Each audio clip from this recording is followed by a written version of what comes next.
எப்போவுமே மற்ற பொருளை வந்து நான் அபகரிக்கூடாதுன்ட்டேன். அதான் அபகரித்த பின்னாடி தான் நமக்கு ஆப்பு இருக்குது. எவ்வளோ நீ பொருள் வண்டி வாகனம் எதனா போய் சொல்லி பித்தலாட்டம் பண்ணி அவனை அடித்து சொத்தை பிடுங்கிறது. இன்றைக்கி கூட ஒரு நாளைக்கு பார்த்தோன்னா போலில் என் சொத்தை பிடிக்கிட்டான், இவன் சொத்தை பிடிக்கிட்டான், அவன் சொத்தை பிடிக்கிட்டான், தினமும் கால்ஸு வாங்கி கொடுன்னு. நான் எங்கே வாங்கி கொடுக்குறது, போங்க ஏன்றது.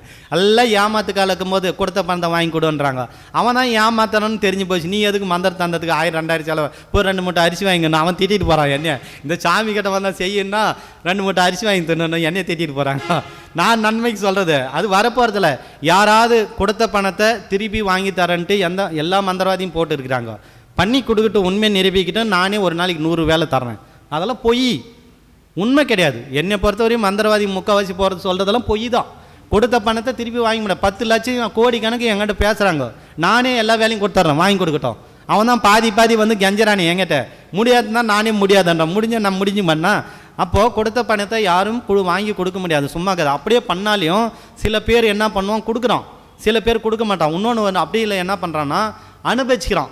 இப்போ நம்ம ஏதாவது ஒன்று ஏவி விடுறோங்க, அவனுக்கு ஏதாவது ஒரு மந்தத்தை பண்ணி விட்டா அவன் உடம்பு ரீதியாக பாதிப்படுத்தா கூட என்ன பண்ணுறான், ஊசி கூட போட்டுப்பான். ஆனால் கொடுத்த துட்ட மாட்டான், கொடுக்க மாட்டான். உயிரே போனால் கூட கொடுக்க மாட்டான். அந்த பணத்தை வச்சுக்குவான், இதை கொடுக்கவே மாட்டான். அப்படியேப்பட்ட மனித பிறவி இப்போ இருக்கிறதுல, புரியுதுங்களா? வாழ்க்கையில் ஒருத்தன் ஜெயிக்கிறான், பக்கத்து வீட்டுக்காரனாகட்டும், நம்ம கூட இருக்கிறவங்க கூட நான் இது பண்ணுறேன், இது ஜெயிக்கிறேன், இந்த சித்தி பண்ணுறேன், நான் இவ்வளோ மந்திரம் சொல்கிறேன்னு சொல்லுவான். அப்போ நீ வந்து தடை போடக்கூடாது. பண்ணு, நல்லா பண்ணு, நல்லது இப்படி சொல்லிட்டு வா. ஐயோ அவன் பண்ணுறான், இப்படி பண்ணுறான், இது வாங்குறான், அப்படி வாங்கினாலாம் நம்ம நினைக்கவே கூடாது, தடுக்கக்கூடாது. தடுக்கக்கூட ஒரு விஷயம் நமக்கு கிடையாது. கடவுள் கொடுத்து அவன் என்னென்ன பண்ணின்னு போகிறான். அவன் வாண்டி வாங்கட்டும், அதை வாங்கட்டும், ஐடியா கேட்குறான்னா பண்ணுப்பா. நானெல்லாம் வந்து கேட்பாங்க, நல்லது பண்ணுங்க. நம்ம ஒருத்தன் மனசில் வச்சுன்னுப்பான், அவன் என்ன பண்ணுவான், செய்யாதன்றான். அவன் செஞ்சால் நல்லா தான் இருக்கும். இவன் என்ன பண்ணுமா, தடுக்கணும். தடுத்தாதான் இவனுக்கு தூக்கம் வரும், இல்லைன்னா தூக்கம் வராது. அதனால் என்ன பண்ணோம், இந்த மாதிரி நமக்கு தேவையில்லாத ஒரு விஷயத்தெல்லாம் நம்ம ஒதுக்கி விட்ருங்க. இதெல்லாம் வாழ்க்கையில் கடமைச்சா தான் நமக்கு கர்மம் குறையும். இந்த மாதிரி யாரையும் ஒருத்தர் புண்படுத்துகிற மாதிரி பேச தேவையில்லை. புண்படுத்துகிற மாதிரி பேசிட்டாங்கன்னா அன்றைக்கி நைட்டெல்லாம் தூக்கம் வராது அவங்களுக்கு. தூக்கம் வராம்போது அவங்க நினைப்பாங்க, ஐயோ நம்மளை இப்படி பேசிட்டானேன்றது. அதே நமக்கு என்னங்க, அவன் மனசில் நினைக்கிறதே நமக்கு ஒரு கர்மா, அதே ஒரு சோடை. அது வந்து நமக்கு உடம்புல பட்ட அதே ஒரு செய்வினை மாறும். இந்த மாதிரி திட்டுறது, அவன் என்னென்ன பண்ணுறான் பாரு, சபிக்கிறது, இதெல்லாம் தான் செய்வேனே, வேறு எதுவும் கிடையாது. அவனும் சூனி வைக்கிறதில்ல. முக்கால்வாசி சபிக்கிறது, திட்டுறது, அவன் இது பண்ணுறதெல்லாம் பிரபஞ்சத்துக்கு போய் அது கர்மாவை வந்து நம்ம உடம்புல இறங்கி அதுதான் செய்வேனே உருவாக்கி உடனே மந்திரவாதி கிட்ட போகிறது. மந்திரவாதி கிட்ட போனால் உடனே செய்வேனே இதுன்னு. இன்னொன்று பார்த்தோன்னா இதில் வந்து பார்த்தோன்னா இந்த ஒரு நிறைய பிரச்சனை இருக்குது. எல்லாருக்கும் மக்கள் வந்து பார்த்தோன்னா மக்கள் நிறைய பாதிப்படைகிறாங்க. இது ரொம்ப ரொம்ப முக்கியமான ஒரு விஷயம். இந்த சாமியாருங்களாம் என்ன பண்ணுறாங்கன்னா, வர்றவங்க அத்தனை பேருக்குமே நல்லா வராங்க. நீ வந்து வர்றவங்களாம் என்ன பண்ணுறாங்க, வந்த உடனே உனக்கு செய்வினை வச்சுட்டாங்க. யாரா செய்வினை வச்சுட்டாங்க? கூட பிறந்தவன், பக்கத்து வீட்டுக்காரன். இவன் பாவம் கூட பிறந்தவங்க நல்லா இருப்பாங்க, பக்கத்து வீட்டுக்காரனும் நல்லா இருப்பாங்க. இவன் சொன்ன சொல்ல வச்சு அவன் லைஃப் ஃபுல்லாக சண்டை. அவரும் என்கிட்ட வருவாங்க, ஐயா இந்த மாதிரி எல்லாம் செய்வினை வச்சுட்டான் பக்கத்து வீட்டு. ஐயோ செய்வினையும் வைக்கல, ஒன்றும் வைக்கல, நீயே கற்பனை பண்ண போய் அண்ணா மதிக்க மாட்டேன்றான். இந்த மாதிரி யார் தப்பு பண்ணுறான்னு முக்கவாசி சாமியாருக்கு தான் தப்பு பண்ணியிருக்கிறாங்க. தயவுசெய்து சொல்கிறேன், இந்த வந்தவங்களை வந்து செய்வினை, அவன் கர்மா இருக்குது, அதுதான் செய்வினை, இல்லைன்னு கிடையாது. இந்த கூட பிறந்தவன், இந்த பக்கத்து வீட்டுக்கார இதை சொல்லாதுங்க. ஏன்னா ஒவ்வொரு குடும்பமும் இதனால் எவ்வளோ பாதிக்கப்படும் தெரியுமா? ஒரு வீட்டில் ஒரு 4 பேர் அண்ணன் தம்பிங்க ஒன்றா சேர்ந்து இருப்பாங்க. அந்த குடும்பத்தில் என்ன பண்ணுறான், ஒருத்தன் ஏதோ அவனுக்கு கிரக நிலை சரியில்லாமல் அவனுக்கு அந்த கெட்டது வந்து இறங்கிட்டுக்கும். அதுவும் ஒரு செய்வினை மாதிரி தான். இவன் என்ன பண்ணினா, கூட பிறந்தவங்க தான் உனக்கு செய்வினை வச்சுட்டாங்க உனக்குன்னு சொல்லிட்டான். உடனே அவன் என்ன பண்ணுறான், போகிறான், அடிக்கிறான், சண்டை போடுறாங்க, மங்க மாறுறாங்க.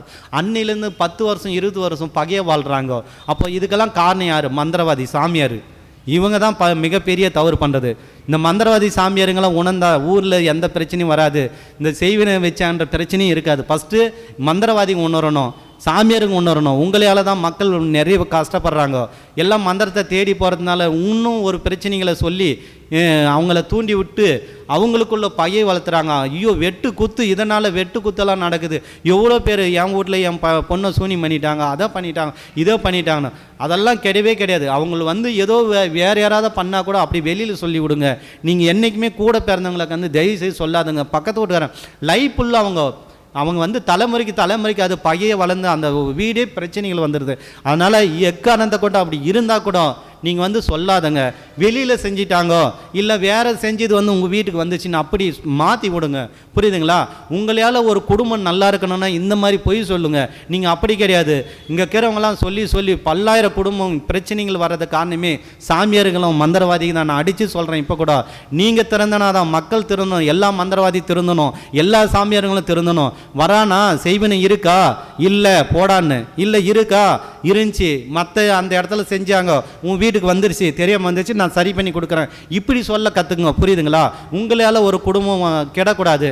ஏன்னா நிறைய பேர் உங்களுக்கு தெரியறதில்ல. என்கிட்ட வந்து சொல்லும் போது நான் இதை ஆராய்ச்சி பண்ணும்போது முக்கால்வாசி உலகமே வந்து பார்த்தோன்னா பக்கத்து வீட்டுக்காரன் செஞ்சிட்டான், எதிர் வீட்டுக்காரன் செஞ்சிட்டான், கூட பிறந்த செஞ்சிட்டான். இந்த மாதிரி பல்லாயிரம் மக்கள் பல்லாயிரம் குடும்பங்கள் பிரிஞ்சிருக்கு. இதுக்கெல்லாம் காரணம் யாருன்னா மந்திரவாதி சாமியாருங்க தான். ஆனால் நீங்கள் எல்லாருமே எல்லா மந்திரவாதி உணர்ந்தா இது அடுத்த சங்கதியில் நடக்காது. இனிமேல் அந்த மாதிரி செய்வேன பில்லி சூனியம் ஏவலி எது இருந்தாலையும் கூட பிறந்தவங்க இருக்கிறேன்னு சொல்லாதங்க. இருந்தாலும் சொல்லாதங்க.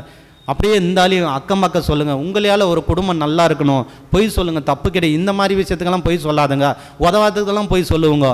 அப்படியே இருந்தால் பக்கத்து வீட்டுக்காரனே வச்சா கூட நீங்கள் என்னன்னா பக்கத்து வீட்டுக்காரன் வைக்கல, அங்கேருந்து செஞ்சான், அங்கேருந்து உங்களுக்கு வந்துருச்சு, இல்லை நான் நேருக்கு நேராக போன மோதிட்டேங்க, இந்த மாதிரி ஏதாவது ஒரு பொய் சொல்லி அவங்களுக்கு உண்மையாக செஞ்சு கொடுங்க. புரியுதுங்களா? ஆனால் பக்கத்து வீடு அண்ணன் பிறந்தவன் கூட பிறந்தவன் ஒரு வீட்டில் இப்படின்னு சொல்லி விட்டுறதுனால எவ்வளோ பிரச்சனைகள், குடும்பம்லாம் ரொம்ப கஷ்டப்படுறாங்க. அங்கே பார்த்தோன்னா தலைமுறைக்கு தலைமுறைக்கு இப்போ அப்பா போனால் பிள்ளைங்க போனால் அப்படியே இந்த வம்சமே இந்த இதனால் ரொம்ப பாதிக்குது. அதனால் தயவு வந்து சொல்கிறேன், இது மக்களே எல்லாருக்கும் சொல்கிறேன், எல்லா மந்திரவாதிக்கும் ஒரு கோரிக்கை வைக்கிறேன். இது வந்து தயவு செய்து இதை மாற்றிக்கங்க.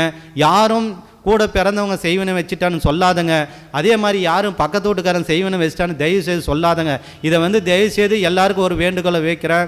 எல்லாருமே இதை வந்து நீங்கள் மாற்றிங்க. ஓம் கணபதி, ஓம் காளி, ஓம் நமச்சிவாய்.